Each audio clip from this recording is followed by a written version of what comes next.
Hey guys, how's it going? All right, I'm finally back with a Halloween Ends update. Wow, I've been super busy lately. Just got back from the expo. That was a killer time. Met a lot of cool people there. Took a lot of photos with people. I've seen a few of them pop up here and there as well. Um, but it was a really good time. I had a blast there. It was probably the second funnest time I've had at a convention. I would say next to Hex. Mind you, the Calgary Horror Con in 2019 was pretty badass too. That was pretty special as well. But this one was really cool. I mean, just in terms of the size, because this was a full Comic Con, right? I mean, you had Star Wars crowds there and Marvel and everything. So it was a massive event. But there was a lot of horror there as well represented, which was great to see. Definitely makes me think it over, thinking I should have got a weekend pass and just done a cosplay every day and got my money's worth. Because it's pretty expensive if you only hit one day at a time.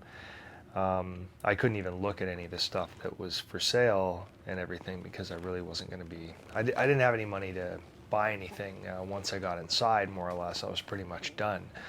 Um, so it's a little pricey.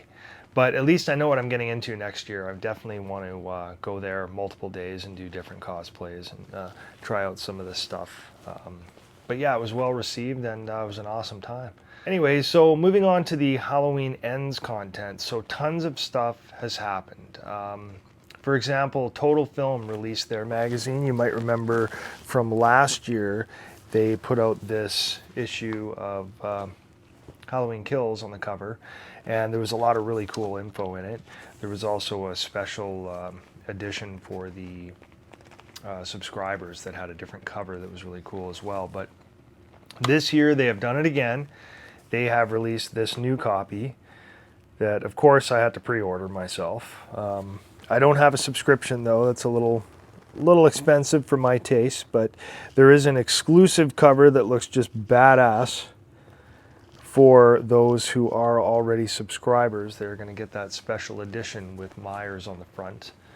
However, the main cover looks great with Jamie Lee Curtis as well.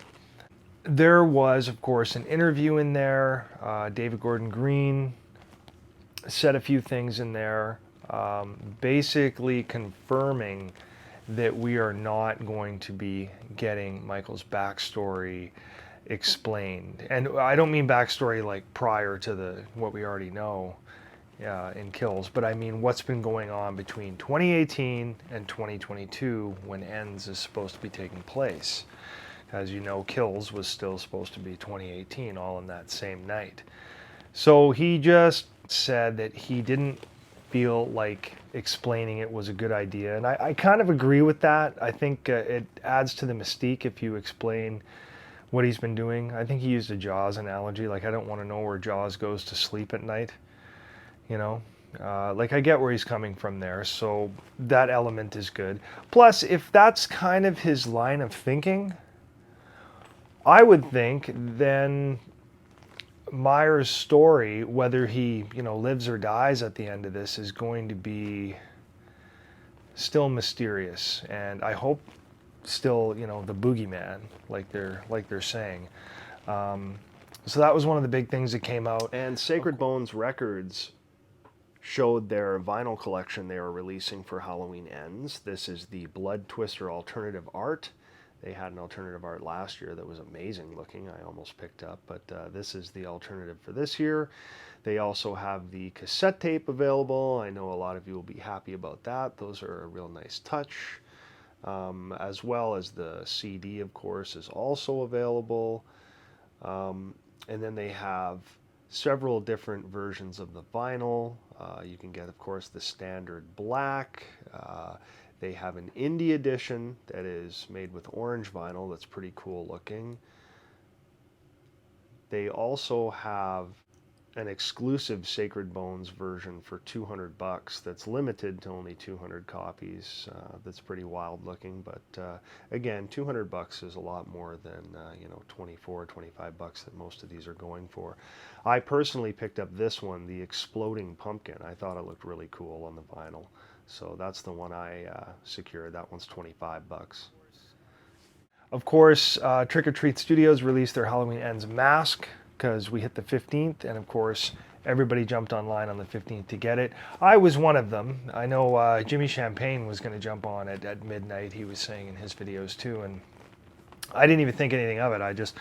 I had my alarms all set and I was all ready to go, and sure enough it went off, and I was like, okay, let's go do this. And they weren't coming up for sale. It was weird. And then I thought, oh, wait a minute. They're based out of California, which is even further west than I am by about an hour. So it's more like 1 in the morning. So I'm like, duh. So of course I get back on at 1 in the morning. Mind you, I have to work the next day and get up about 5. Anyway, that wasn't too bright.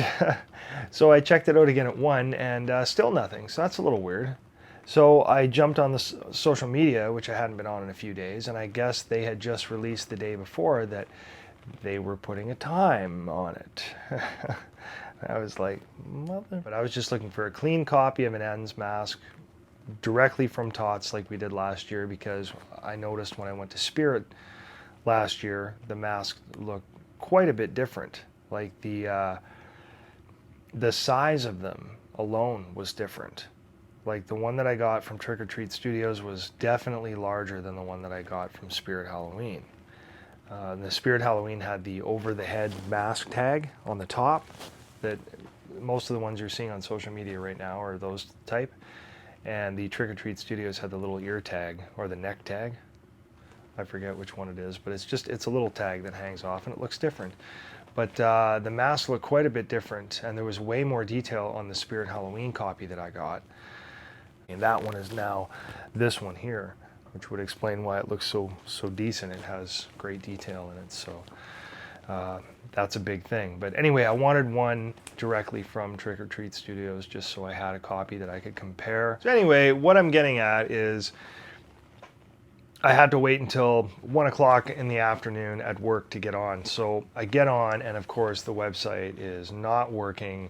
It's crashing, it's constantly failing, it won't load, there's server issues, blah, blah. And when I checked online, everybody was having the same kinds of issues. Everybody was all pissed off. And then every now and then you'd see somebody going, oh, I got mine, everything was cool. And I know everybody started to freak out more and more, going, well, I'm gonna miss the boat here, man. Like, there's only so many. So that was annoying, because I had to piss around during my day. It was very busy, and it was hard to try to get away for a minute and just see if it was working. And every time I would try, it wouldn't work. So that was frustrating, you know. And I think it was about 2.5 hours later, I was finally able to get through on a random attempt when I had a free 1.5 minutes again, and was able to pull it off. But it took a long time. And I noticed the knife is a pre-order, it looks like. I believe it said it was going to arrive or ship on the 7th of October or something like that. So who knows if that's going to make it all the way to me in Canada before Halloween. I certainly hope so, but that's really all I can do at this point.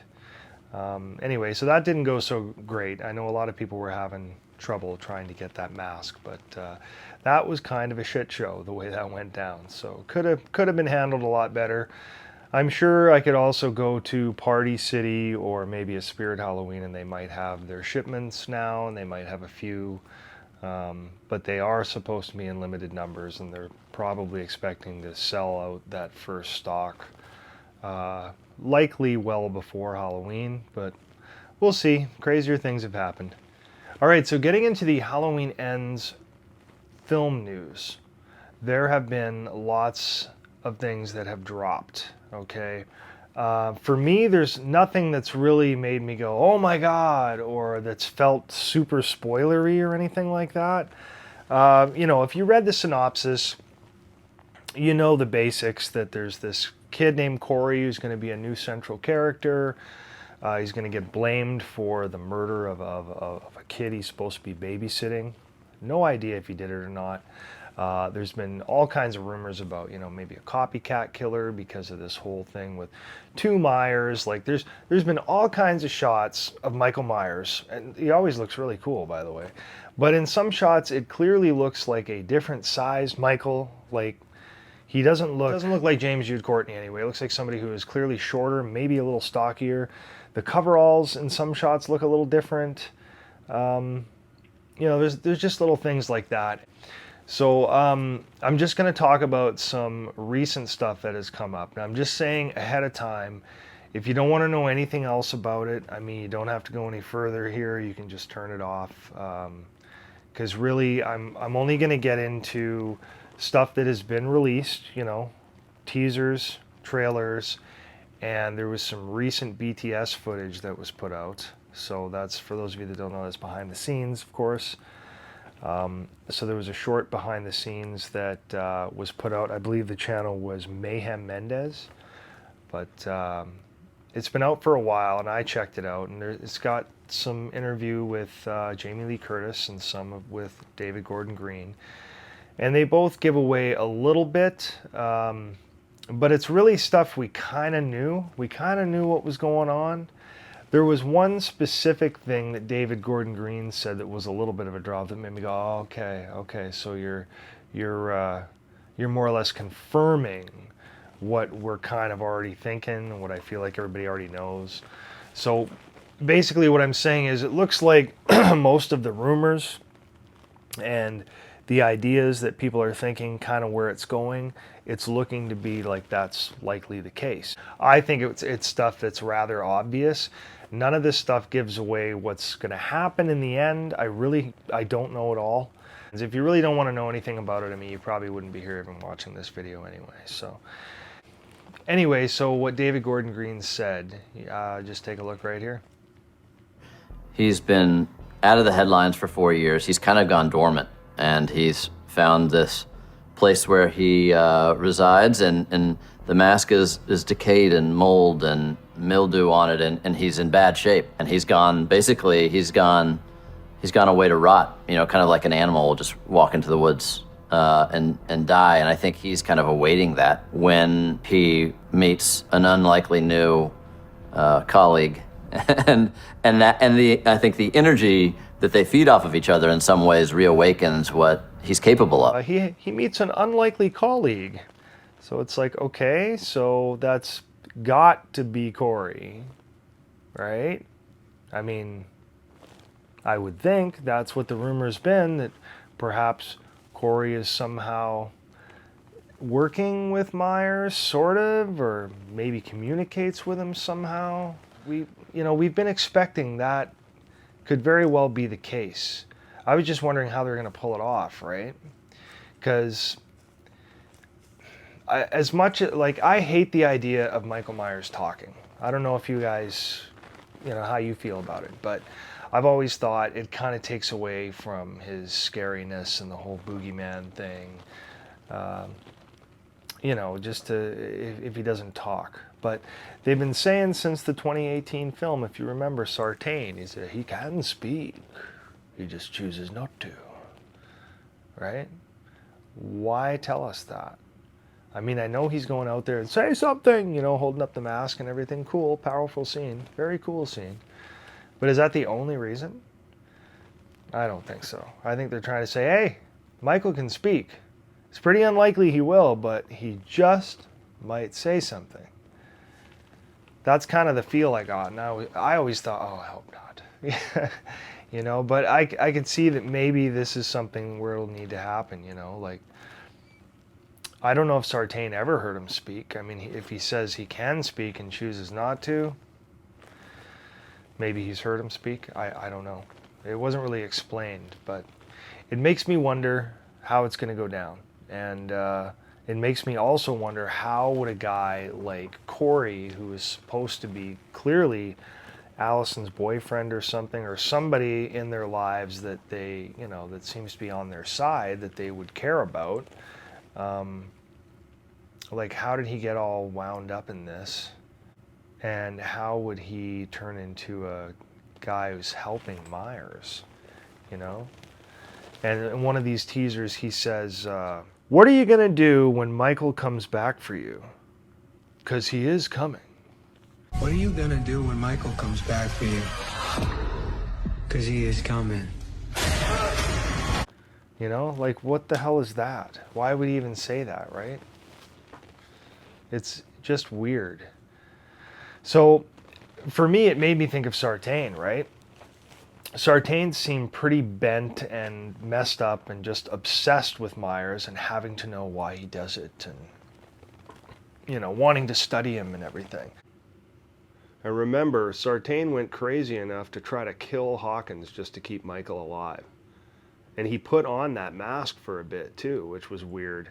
And you know, the podcasters, of course, were emphasizing that there's something weird going on with the mask as well at the asylum. So it makes me wonder. And then Jamie Lee Curtis says stuff like this. Michael Myers, in that mask, represents pure evil. In that mask. In that mask. In that mask. And there's been more than one reference, you know, about the mask having something weird or special about it. So I do wonder if that's an angle. And I thought, well, is Michael somehow making him crazy? You know, does he have some kind of effect on certain people who are, I don't know, susceptible or something? I have no idea, right? I can speculate all day, but it does make me wonder if there's any kind of link between Sartain's madness and maybe Corey's got a little of that, and somehow he and Myers can see eye to eye in some way. Or you know, another thing I was thinking about was Halloween Kills. Laurie had mentioned the more he kills, the more he transcends.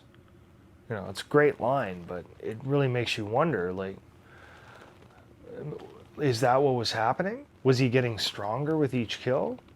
And with Halloween Kills, I mean, by the end of it, they were just whipping his ass, and he just gets up like some supernatural, what the hell is going on thing. Boom, boom, everybody's done, you know what I'm saying? So it makes me wonder if something, you know, if the more he kills, the more he transcends, the stronger he gets, the more he turns into something unstoppable or something, you know?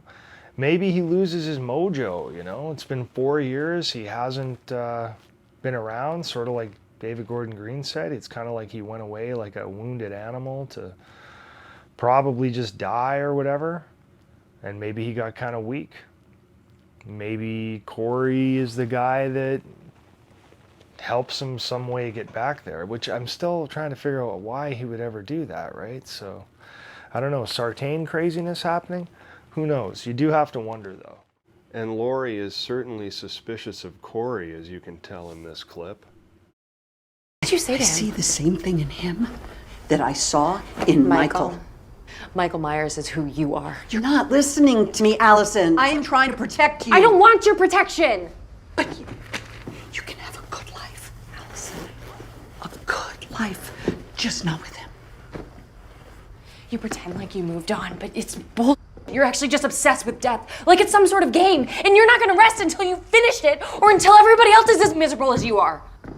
I need to get out of here before this town kills the one person that actually makes me feel something. But there's no question that there's a copycat killer. There's so many shots where things don't look quite right. In the behind the scenes video that was released, there's all sorts of shots in there where you can sort of see the coveralls and everything don't look right. And like, it's clearly not the same Michael Myers in certain shots, right? So, you know, again, that's something we already kind of knew. We already knew there was going to be some kind of a copycat going on. I don't know if they're going to be doing a bunch of killing or one killing or all the killings or none, or who knows. But we know there's something going on with a copycat. But the word colleague that David Gordon Green uses is definitely a little suspect, because it does make you think that it's someone that's probably going to try to be helping Myers or working with him in some way, or maybe Corey actually did kill the little kid or something and he's now a colleague, you know? It makes you wonder. Many signs going on there, though, that's telling me it has to be Corey. I mean, if he's the central character, he's got to be this colleague. You know, there's a lot of scenes, like when he's with Allison on his motorcycle, you can see his left hand is wrapped. That's the same left hand where Myers is missing 2 fingers. So, a little suspicious there.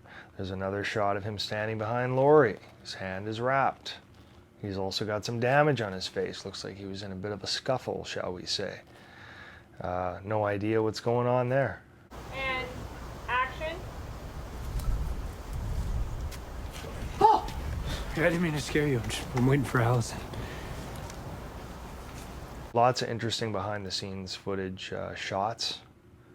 Jamie Lee Curtis said a few things herself. She basically described that fight of theirs as a surprise, because she said Laurie does not see it coming, so it's a whole different element. She said it's very violent. It's like a street brawl, she said, leading to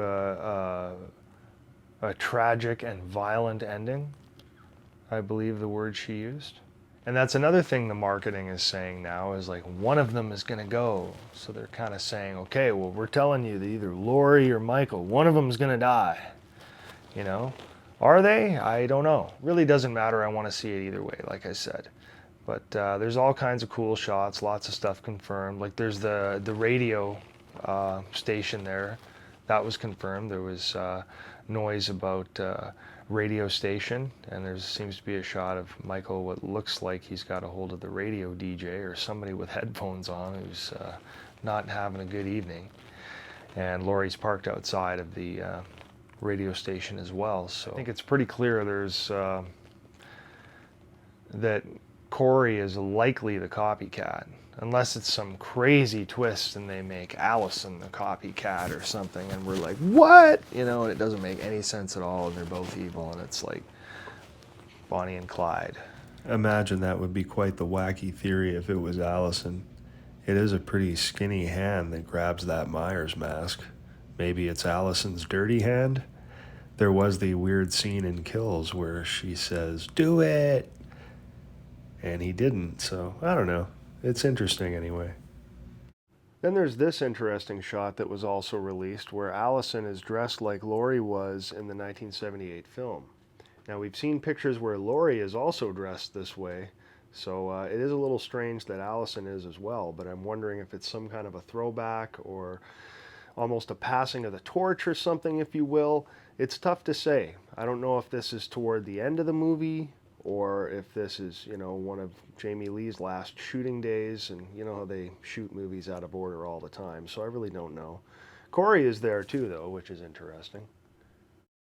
Yeah, I don't know. It really makes me wonder, though.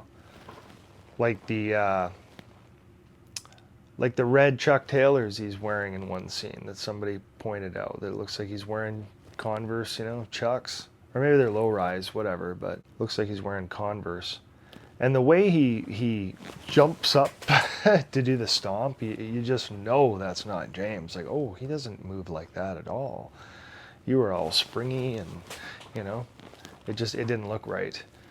Again, I always go back to this shot especially because Michael looks stocky and a little short, so it doesn't look like James to me.